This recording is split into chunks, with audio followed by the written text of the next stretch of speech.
Hello peoples! Yeah, it's been a while. Malaki na ang ating tiyan. Ayan. We are currently 26 weeks today. Exactly today. 26 weeks na tayo. So ayun, hindi ako nakapag-vlog these days. Masyadong maraming nangyari. Masyadong maraming unexpected na pangyayari sa aming life. Medyo shocking. Until now, ay still nasa process kami ng recovery. Ayun nga, i-share ko lang sa inyo. Details lang kung anong mga nangyari. I don't think ikikwento ko exactly lahat ng mga naganap. Kasi masyadong madaming naganap within this past few weeks. Siguro mag-iisang buwan na siya. Ayun, so unfortunately, ang aming mahal na daddy ay nag-pass away noong April 20. Unexpected kasi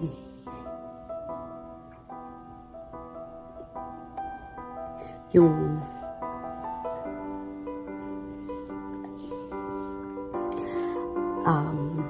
na stroke si Papa. May sumabog na artery, pumutok na artery sa kanyang brain. So yun yung main cause ng death. And madaming nangyari nung nalaman namin yun. Umuwi ako, nalaman namin na na-stroke siya ng Tuesday. Then nakauwi ako Friday na. Yung reason kung bakit hindi ako umuwi agad kasi in denial ako. Parang sa akin kung uuwi ako agad, parang ina-accept ko na mawawala siya. So nahirapan ako mag-decide umuwi agad kasi parang feeling ko pag umuwi ako, magbababay na ako sa kanya. Ayun, hanggang sa nag-decide ako umuwi ng Thursday dahil brain dead na siya by Thursday. So ang bilis lang, stroke ng Tuesday. Wednesday, umasa pa kami.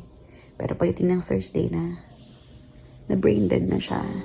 Then Friday, yun na yung last time na nakita ko. So ayun, nakauwi ako ng Friday. Yun na din pala yung huling time na nakausap ko si Papa. Nahawakan ko siya, nahawakan ko yung kamay niya, nayakap, nahalikan. Wala man siyang response, pero alam ko na narinig pa rin niya ako. Mahalaga na sabi ko lahat ng gusto kong sabihin sa kanya. Sobrang sakit lang kasi ganun pala yun. Ganun pala yung pakiramdam. Siguro naiintindihan ako ng mga taong nawala na din ng magulang. Indescribable yung pain kapag magulang mo yung nawala. Lalo na kung sobrang close at sobrang daming masayang memories na kasama niyo yung magulang niyo. Then, yung isa kong brother, yung eldest brother ko, nakauwi din. Yun na din yung last time na nakita niya si Papa. Unfortunately, yung isang kuya hindi na umabot. Kaya din, tumagal yung wake ni Papa kasi madami kaming inantay. Madami kaming inantay na family members na makauwi. Kasi like kaming magkakapatid, iwahiwalay kami, nasa Korea, Hong Kong yung isa. Tapos yung isa naman nagbabarko. So, kaya hindi rin siya nakauwi agad. Tapos yung mga kapatid ni Papa inantay namin kasi panganay din si Papa. So, ayun yung mga nangyari na hindi namin inaasahan. Sobrang bigat. Sobrang sakit mawala ng magulang. Hindi ko lang in-expect na ganun kabilis mawawala si Papa. Lumaki akong daddy's girl, kaya until now hindi ko matanggap yung pagkawala niya. Lalo na ngayon magkaka-baby ako. First apo to ni Papa, and alam ko nilulook forward niyang yung baby ko. Pero sabi nga nila, hindi natin hawak yung life natin. And just to make me feel better, alam ko naman na kasama niya na si Lord, kasama niya na si Jesus ngayon, and He's happy. And I'm sure pinili din ni Papa na magpahinga. Knowing Him, ayaw niya maging burden sa family. Kung may chance man na nakasurvive siya kasi hindi na siya magiging normal dahil nga brain yung naapektuhan.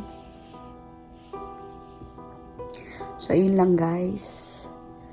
Maglalagay ako ng mga clips ng wake ni Papa dito.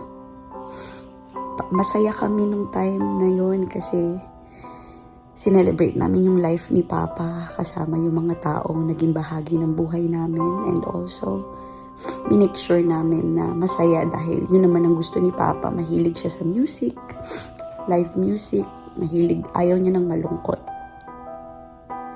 Kaya hanggat kaya, sinelebrate namin yung life na meron siya. Madami siyang mga taong nabahagian ng blessings. Madami mga taong naging parte ng buhay namin na sinuport kami during that difficult situation. So ayun, lagay ko yung mga clips dito nung wake.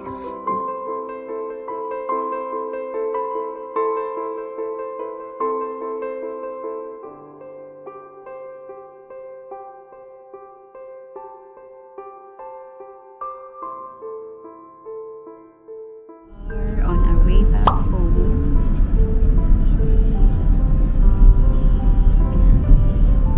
I'm in Manila. Say hi, Mama, for the video. Hi, Mama. Say hi.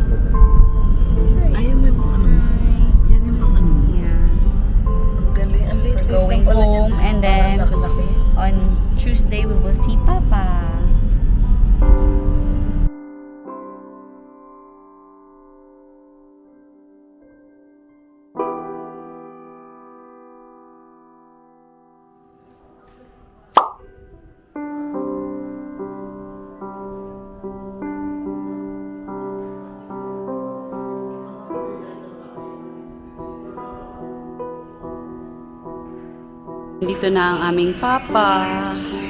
Nagpapahinga.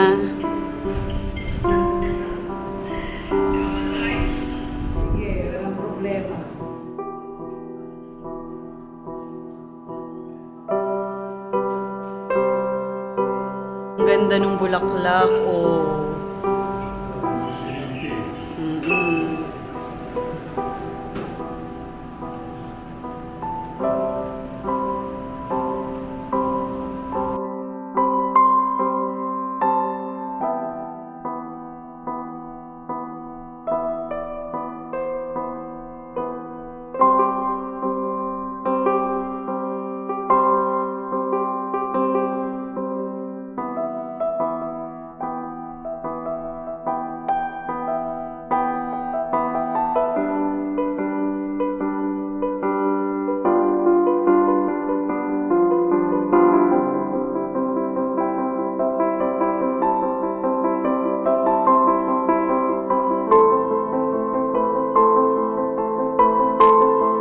Papa's second day.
Our association was a part of that.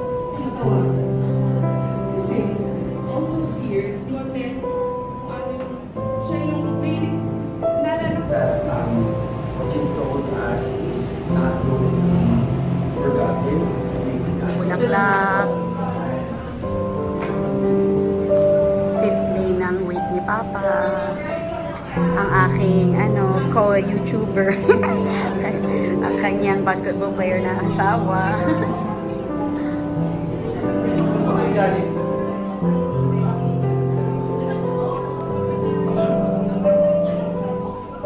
Mga pogi, magaganda. Hello.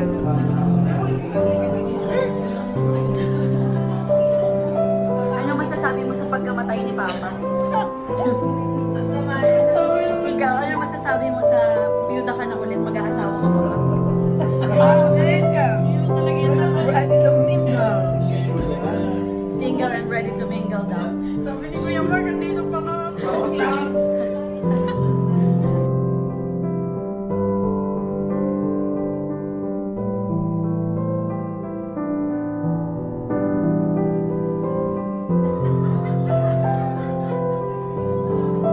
Hindi palagi ko na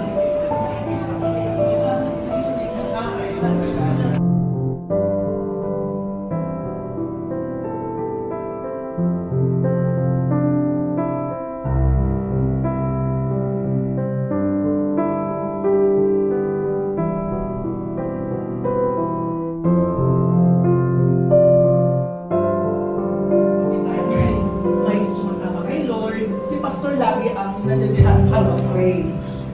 Song, if you know the song.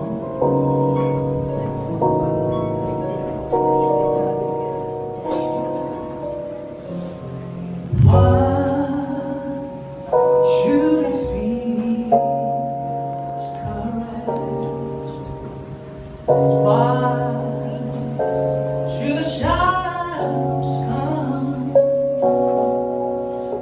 And why should my heart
Oh,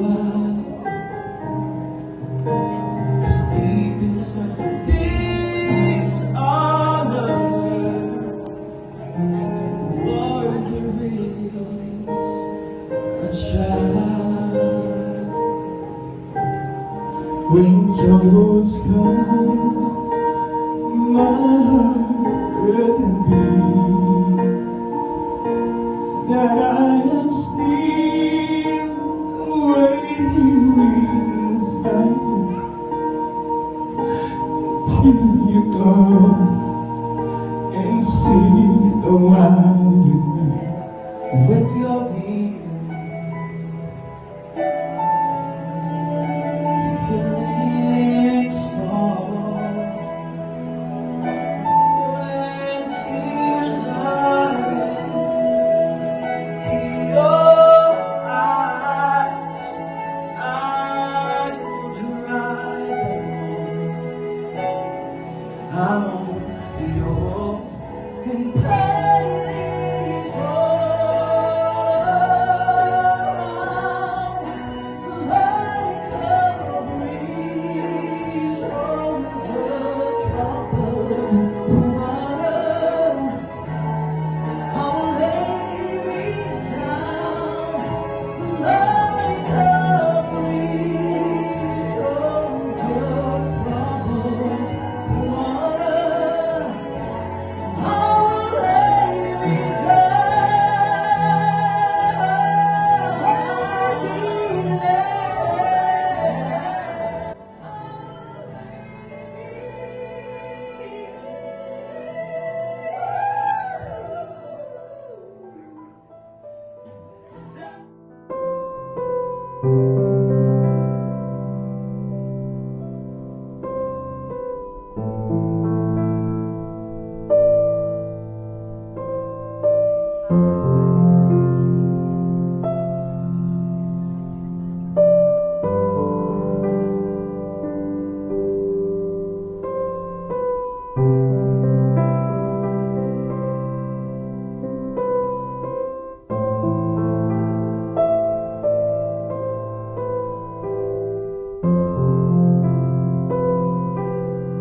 Kamukha niya. Hindi mo pagkakailang magpinsan. Ayan, kamukha mo.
The life of my dad.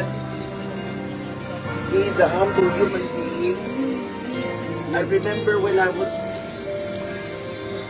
we used to walk lagi niya sinasabi sa amin na someday makakamit ko pangarap ko sa buhay. And I think my dad fulfilled that sa aming mga magkakapatid. And he is also a servant.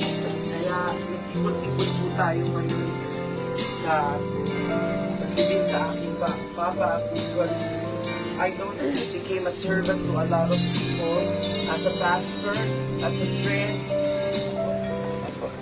I'd like to leave it there as a symbol na patuloy namin ipagpapatuloy ng mga anak mo pa ang yung dream mo. Kasi hindi lang naman po pastor si Papa.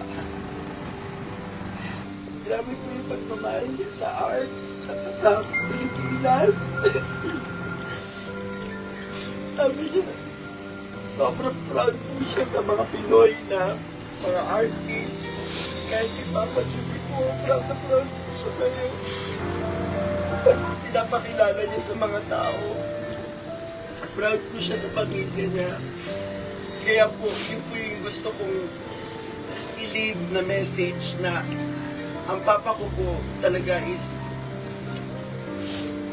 a man of faith, a man of heart, and a man of pure soul. He expressed it through people that he, and I'd like to leave you with a Bible verse from Corinthians 13:13. It says that, and now these three remain: faith, hope, and love. But the greatest of all is love. Thank you for the love, Papa. Thank you.